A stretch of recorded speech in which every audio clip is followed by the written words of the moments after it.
Hello money talkers, welcome to my channel money talks with Payal. तो CMS की IPO कल आने वाली है, इसको लेके हम लोग इस वीडियो में रिव्यू करेंगे। तो सबसे पहले हम लोग इसके आरएचपी को खोल लेते हैं और देखते हैं कि कंपनी किस चीज़ के बारे में है। कंपनी बेसिकली एक कैश मैनेजमेंट कंपनी है and as per the ATM points and number of retail pickup points as on March 31, 2021 ये इंडिया की लार्जेस्ट कैश मैनेजमेंट कंपनी है।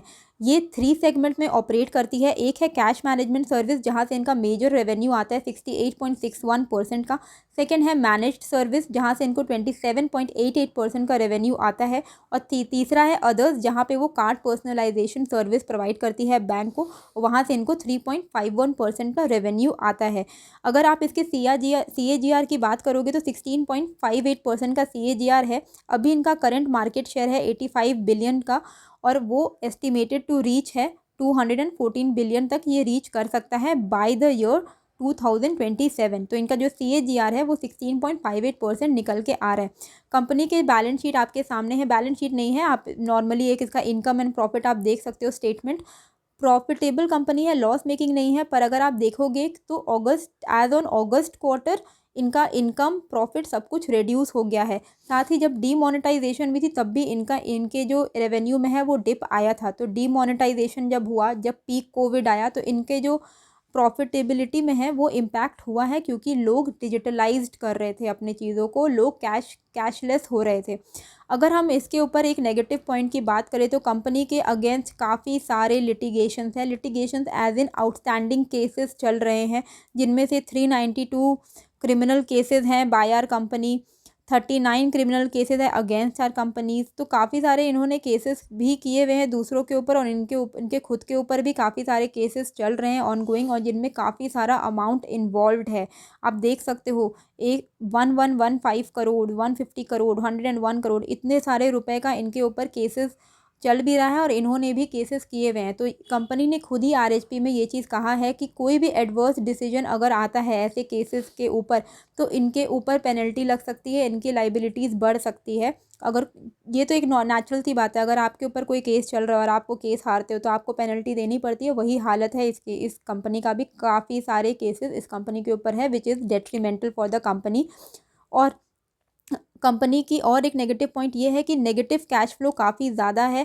कंटिन्यूसली लास्ट 3 ईयर्स से नेगेटिव कैश फ्लो है, और company ने खुद भी ये चीज़ कहा है कि we may have negative cash flows in the future. And cash flow अगर पॉजिटिव नहीं है, नेगेटिव है, और स्पेशली जब प्रमोटर पूरे ऑफर फॉर सेल में भी लगा रहे हैं अपने आईपीओ को, तो ये थोड़ा सा एक कॉज ऑफ कंसर्न मुझे लगता है। अगर हम कैश यूजेज की बात करें, क्योंकि इनका मेन बिजनेस कैश के थ्रू ही चलता है, तो प्री कोविड में कैश यूजेज जो थी इंडिया में वो 93% की थी। लेकिन जब कोविड आया तो 10% से रिड्यूस हो गया, क्योंकि लोग डिजिटल मोड ज़्यादा प्रेफर करने लगे।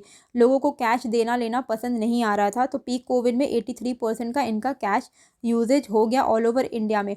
वहीं आज की डेट पे फिर से जब थोड़ा बहुत बैक टू नॉर्मल हल्का फुल्का हो रहा है, तो 90% का कैश यूजेज है। तो अभी भी डोमिनेट कैश ही कर रही है। पर क्योंकि डिजिटलाइजेशन इज़ द फ्यूचर, ये हम सबको पता है कि हमारा country and all over the world सारे कंट्रीज ही डिजिटलाइजेशन की तरफ बढ़ रहे हैं धीरे धीरे करके।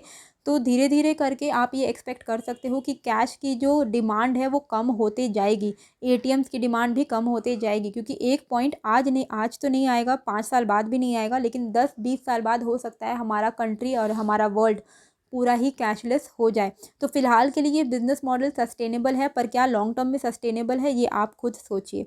अगर आप मेट्रो की बात करोगे, मेट्रो सिटीज़ में 34% डिजिटलाइजेशन की तरफ है एंड 66% अभी भी कैश यूज़ करते हैं। वहीं नॉन मेट्रो जो 2 टायर सिटी है और बाकी जो विलेजेस हैं, टाउन्स हैं, वहाँ पे 20% डिजिटलाइजेशन का यूज़ होता है और 80% कैश के थ्रू सारे ट्रांजैक्शंस होते हैं।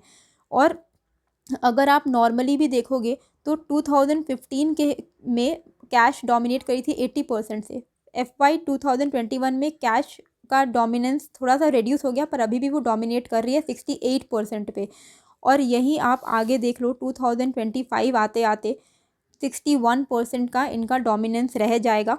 तो उसके बाद हो सकता है कि ये डोमिनेट ना कर पाए, क्योंकि 61% के बाद ये और रिड्यूस होगा अगले 5 साल में। तो हम ये एक्सपेक्ट कर सकते हैं कि एटलीस्ट टिल 2025 ये डोमिनेट करेगा मार्केट को, कैश विल डोमिनेट मार्केट। लेकिन 2030 तक क्या ये डोमिनेट करेगा, ये एक क्वेश्चनेबल थिंग है।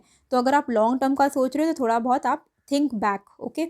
अगर आप डिजिटलाइजेशन की तरफ हम लोग बढ़ रहे हैं तो ऑब्वियसली ये बहुत ही नेचुरल है कि कैश की यूजेज कम होगी और इसका जो रिक्वायरमेंट है वो धीरे धीरे करके कम होगा। तो ये चीज़ के लिए अगर आप इसमें इन्वेस्ट करते हो तो आपको प्रिपेयर रहना पड़ेगा। अगर हम इसके पीयर्स के साथ, लिस्टेड पीयर के साथ इसको कंपेयर करें तो इसकी लिस्टेड पीयर है SIS लिमिटेड, जिसकी PE रेशियो है 20 एंड रिटर्न ऑन नेटवर्थ है 30। एंड CMS जो ये कंपनी है इसकी PE रेशियो है 18.99 एंड रिटर्न ऑन नेटवर्थ है 17.12%। PE रेशियो के हिसाब से ये फेयरली वैल्यूड लग रही है, मतलब बहुत एक्सपेंसिव नहीं है। इसका मतलब है कि थोड़े बहुत लिस्टिंग गेन आपको हो सकते हैं, लेकिन मतलब अभी नहीं भी, अगर मार्केट सेंटीमेंट तो ख़राब है तो अभी तो कुछ बोल नहीं सकते। थोड़ा अगर लॉस भी हो जाता है तो नियर टर्म में आपके पैसे रिकवर होने के चांसेस ज़्यादा बने रहते हैं, क्योंकि PE रेशियो के हिसाब से ये फेयरली वैल्यूड है, बहुत ओवर वैल्यूड नहीं है। पर अगर हम SIS की बात करें तो देखो सेम ही इनका बिजनेस मॉडल है, तो आपको इनके रिटर्न से समझ में आ जाएगा कि इनका डिमांड कैसा है। तो SIS का अगर आप रिटर्न देखोगे 1 ईयर में तो 5.33% का नेगेटिव रिटर्न्स है। और अगर मैं आपको एक फैक्ट बताती हूँ, SIS IPO के थ्रू लॉन्च हुआ था 2017 में और इसकी IPO प्राइस थी 815, ओके। तो वो अपने IPO प्राइस से आज ऑलमोस्ट 50% डाउन पे चल रहा है। तो सिर्फ हर IPO में अप्लाई करने से पहले आपको थोड़ा सोचना चाहिए कि फ्यूचर कैसा है। अगर आप देख ही रहे हो, है ना, जब ये आई थी 2017 में तब 815 पे लोगों ने ख़रीद लिया और आज तक उनका पैसा रिकवर नहीं हो पाया है। वो अभी तक, अगर अभी तक भी वो होल्ड कर रहे हैं तो अभी भी वो लॉस में है। तो ये जो एग्जांपल दिया जाता है कि आप 5 साल होल्ड करो, 10 साल होल्ड करो, पर हर कंपनी होल्ड करने वाली नहीं होती है, रिव्यू करने वाली भी होती है। क्योंकि अगर आप होल्ड ही करते रह जाते तो अभी तक आपको इसमें प्रॉफिट नहीं हुआ होता। तो आज तक वो अपने मतलब जिस दिन वो लिस्ट हुई थी उसके बाद वो कवर नहीं कर पाई है, वो आज तक काफ़ी 50% से लॉस में है। तो यही बिजनेस मॉडल CMS का भी है। तो आप थोड़ा लॉन्ग टर्म का सोच के ही चलिएगा। डेट्स की अगर हम बात कर लेते तो 21 को ये खुल रही है, क्लोज हो जाएगी 23 को। अलॉटमेंट की डेट है 29 को। और इसकी जो इशू प्राइस है वो है 205 से लेके 216 तक। और कंपनी की जो इशू साइज़ है वो है 1100 करोड़ की। एंड ये पूरी की पूरी OFS है, ऑफर फॉर सेल, यानी प्रमोटर्स अपने सारे स्टेक्स जो हैं ये थ्रू OFS के थ्रू वो बेच रहे हैं। सारे स्टेक नहीं, 1100 करोड़ का स्टेक वो बेच रहे हैं। तो कंपनी को कोई भी IPO के थ्रू जितने भी प्रोसीडिंग्स आएंगे वो सारे प्रमोटर्स के पॉकेट में जाएंगे, ये कंपनी की तरफ कुछ भी यूटिलाइज नहीं किया जाएगा। तो ये एक नेगेटिव पॉइंट भी है। एलोकेशन की अगर हम बात करें तो QIB को 50% एलोकेशन मिल रहा है, NII को 15% एंड RII के लिए 35% रिजर्व करके रखा हुआ है। प्रमोटर होल्डिंग पोस्ट IPO 65.59% की हो जाएगी। GMP की अगर हम बात करें तो आज की डेट पे 30 रुपीज़ का इसका GMP चल रहा है। अब आते हैं मेरे फाइनल ओपिनियन पे। तो देखो, ये फर्स्ट ऑफ ऑल ये प्योर OFS है। तो अगर कंपनी इतनी ही अच्छी है, कंपनी के वैल्यूएशंस इतने अच्छे हैं, इतने अच्छा वैल्यूएशन इनको आगे भी जाके मिल सकता है, तो ये OFS क्यों है, प्रमोटर्स कंप्लीट OFS क्यों कर रहे हैं, कंपनी की तरफ थोड़े बहुत यूटिलाइजेशन क्यों नहीं कर रहे, फ्रेश प्रोसीडिंग्स क्यों नहीं है कंपनी की तरफ, ये क्वेश्चनेबल थिंग है। साथ ही कंपनी के नेगेटिव कैश फ्लोज है जो मैंने आपको दिखा दिया। आप सिर्फ प्रॉफिट देख के नहीं अप्लाई कर सकते, आपको ये भी देखना है कि अंदर बैलेंस शीट में चल क्या रहा है। कंपनी के ऊपर कुछ लाइबिलिटीज़ हैं, कंपनी के ऊपर कुछ लिटिगेशन चल रहे हैं, कंपनी के नेगेटिव कैश फ्लोज हैं, तो ये सब भी आपको देखना पड़ेगा। साथ ही अगर आप रिस्क टेकर हो तो आप लिस्टिंग गेन में फोकस कर सकते हो, या फिर short to medium term gain के लिए आप इसमें अप्लाई कर सकते हो। पर तभी अप्लाई कीजिएगा अगर आपके ऊपर आप रिस्क लेने की क्षमता आपके ऊपर है तो, क्योंकि मार्केट का सिनारियो अभी बिल्कुल भी सही नहीं है। अभी अगर आपको अप्लाई करने का एकदम मन है, आपने मन बना लिया है, क्योंकि बहुत सारे ब्रोकरेजेस हाउसेस ने इसको सब्सक्राइब की रेटिंग दी है, पर मैं अगर अपना ओपिनियन बताऊं तो मैं इसमें अप्लाई नहीं कर रही हूँ। क्योंकि मुझे आप ये एक बार पढ़ना कि ग्रोथ आगे जाके जो कैशलेस पेमेंट जिस तरीके से ग्रो कर रहे हैं, हम लोग जिस तरीके से डिजिटलाइजेशन की तरफ बढ़ रहे हैं, कैशलेस की तरफ बढ़ रहे हैं, आगे जाके क्रिप्टो करेंसी भी आ जाएगी तो वो भी एक डिजिटल, और RBI मतलब हमारे फिनांस मिनिस्टर ने भी कहा है कि यहाँ भी एक digital mode of payment, digital coin जो है वो लॉन्च किया जाएगा। तो आप खुद सोचो, आपको क्या लगता है कि आने वाले कुछ सालों बाद क्या कैश की इतनी रिक्वायरमेंट रहेगी? इनिशियली तो रहेगी, 5-10 साल तक हो सकता है रहे, लेकिन क्या बाद में रहेगी? तो ऐसी कंपनी जिसकी जो वैल्यू है वो कम होने वाली है, जो कि डिप्रिशिएट करने वाली है, जो कि ऑब्सोलीट होने वाली है, ऐसे कंपनी में धीरे धीरे करके वो नीचे की तरफ ही जाएगी और उसके प्राइस में गिरावट आपको दिखती ही जाएगी, क्योंकि कंपनी ऑब्सोलीट हो जाएगी एक पॉइंट पे जाके। तो ये सोच के आप अप्लाई कीजिएगा।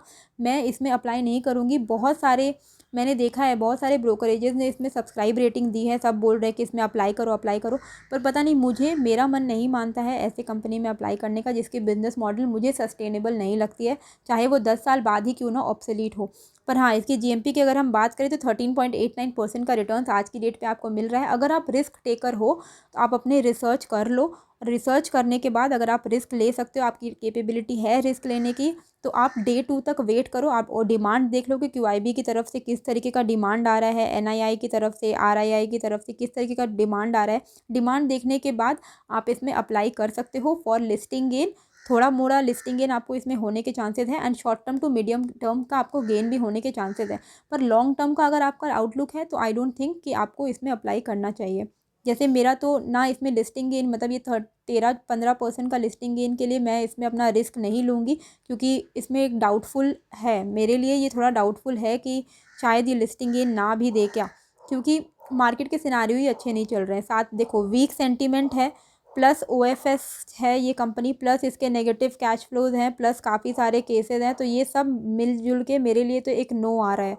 ओके, साथ ही इसकी बिज़नेस सस्टेनेबिलिटी आगे जाके है नहीं। लेकिन आप अपना भी रिसर्च करिए, आप क्या इसमें अप्लाई करने वाले हो या नहीं, वो मुझे कमेंट करके ज़रूर बताइएगा। अगर आप अप्लाई करने वाले हो तो डे 2 तक वेट कर जाइएगा, क्योंकि अभी सेंटीमेंट सही नहीं है। आपको देखना पड़ेगा कि क्यूआईबी की तरफ से mutual fund, foreign institutional investors और जितने भी बैंकिंग हाउसेज हैं वो कैसा रिस्पॉन्स दे रहे हैं इस आईपीओ को, फिर ही आप देख के अप्लाई करिएगा for short term to medium term and for the listing gain. तो कैसी लगी ये वीडियो मुझे कमेंट करके ज़रूर बताइएगा। नए हो तो प्लीज़ सब्सक्राइब कर दीजिएगा। मिलते हैं फिर एक नए वीडियो के साथ। Thank you.